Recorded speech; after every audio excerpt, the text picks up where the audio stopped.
మేము కూడా ప్రభుత్వం ఏర్పడిన తర్వాత కనీసం ఒక 6 మాసాల సమయం వాళ్ళకి ఇవ్వాలని మేము అనుకున్నాం. కానీ ఈరోజు బడ్జెట్ చూస్తే ఏ ఒక్క పాలసీ ఫార్ములేషన్ జరగలేదు.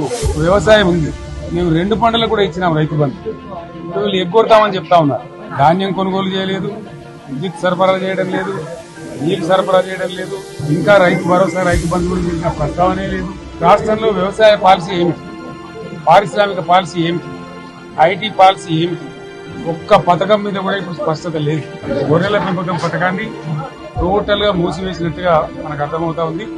ఇప్పటికే యాదవ సోదరులకు చెల్లించిన డిపాజిట్ కూడా తిరిగి వాపసు తీసుకున్న ప్రభుత్వం దళిత వర్గాల కోసం గణితంలో ప్రవేశపెట్టిన విప్లవాత్మకమైనటువంటి దళిత బంధు పథకాన్ని ప్రస్తావన కూడా లేదు.